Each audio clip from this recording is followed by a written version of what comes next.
What's up, guys? I'm LQ. This is the LQ Review. Thank you so much for joining me here on my YouTube channel. This is where we talk about all the geeky, nerdy stuff that we love to talk about. Movies, TV shows, comic books, video games, just anything geeky, nerdy, we love to talk about it here.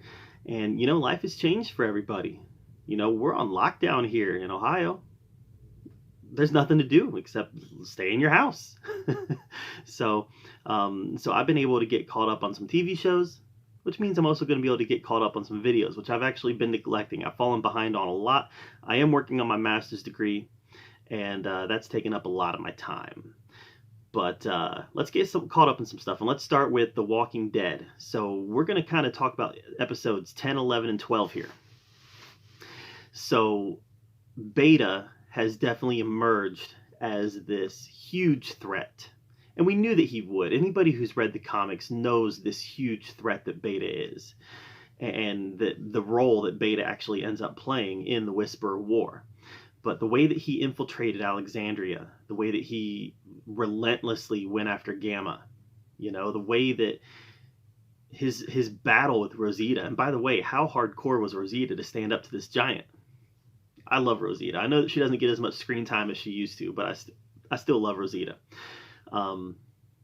Beta has definitely emerged as this real threat. And we actually saw in the most recent episode that he was relentless in his pursuit of Gamma to the point where he found her and he killed her. And that was a shame, because I thought that Gamma was a really interesting character. She was one of those characters that I was hoping would stick around longer. She showed up this season, I believe. And she was really interesting. She had an interesting storyline and an interesting arc. She had interesting motivations.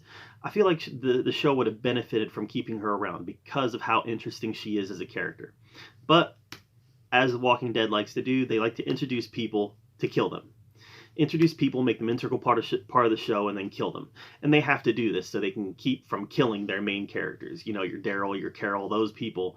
They have to introduce new cannon fodder and make them important quickly. And that was what they did with Gamma, and that was a shame. Daryl found Lydia, and so we know kind of what Lydia's been up to. But probably the most interesting storyline for me, and I still feel this, I felt this for all the way back to last season, and that's Negan's storyline. Negan is on one heck of a redemption arc, and we now know that Carol is the one that released him and sent him to go get Alpha's head. And he did it so effectively that us as the audience at one point was wondering, is he really turning on Alexandria? I mean, that was how effectively he was doing this, especially when he grabbed Lydia and he told her to be quiet, and he took her away and tied her up. At this point, us at the audience were like, whoa, is this dude really all in on the Whisperers? But Negan always has a plan that benefits Negan. And that was extremely evident here. So he took Alpha's head, gently cradling her as he lowered her to the ground after he slit her throat. And I just found the story that he told to Alpha before he killed her about his wife and how he became emotionless. How the whole storyline about how his wife succumbed to cancer and how it changed him. At that moment, I fell in love with Negan even more. But also, I was like, this is it. This is where he's going to take her. Because I read the comics. I know that in the comics, Negan kills Alpha. And I just started thinking to myself, all right, this is it. This is when he takes Alpha. And he did. And I was so happy. Not because I wanted to see Alpha go, because Alpha's an interesting character in her own right. But because I wanted Negan to take that step toward his redemption. What I'm fearful of is, in the comics, after the Whisperer War, it's determined that Negan can't live in Alexandria. So he disappears, and he's never really heard from again.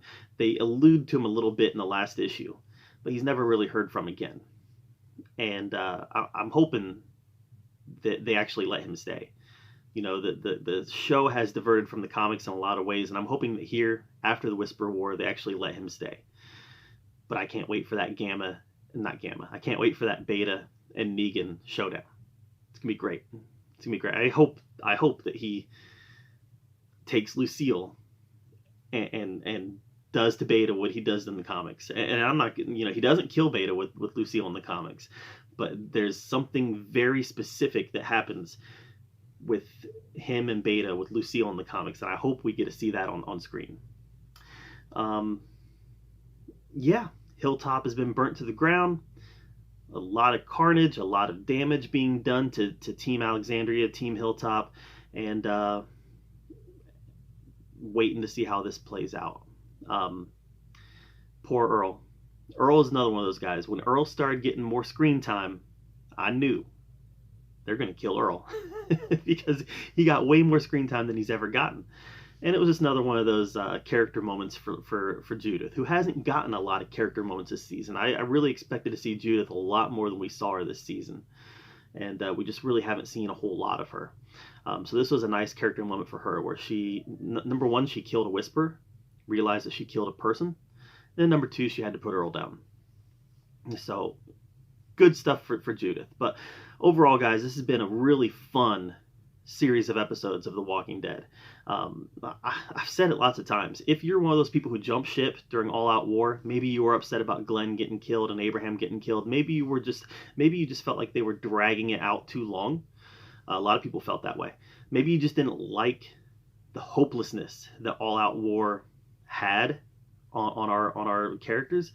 If you're one of those people that left during All Out War, consider coming back, because this is some of the best Walking Dead we've ever had. So I really enjoy it. I've really enjoyed these last few episodes, and I'm really anticipating how they end this season. I think next episode is going to be a Michonne-centric episode, and I don't know if it's going to be her last episode or not. I know her last episode's coming quick, though. And quite frankly, I found myself not caring so much about that character this season. I just haven't cared. She's barely been present all season anyways. So I've just really found myself, it's going to be nice that they're going to kind of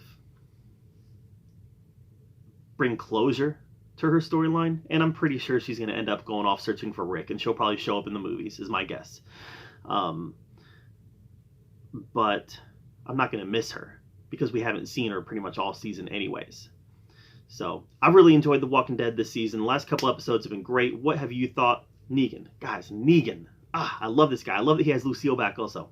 I love Negan, and I love what they've been doing. So what have you thought of The Walking Dead the last few episodes? Let me know in the comments down below.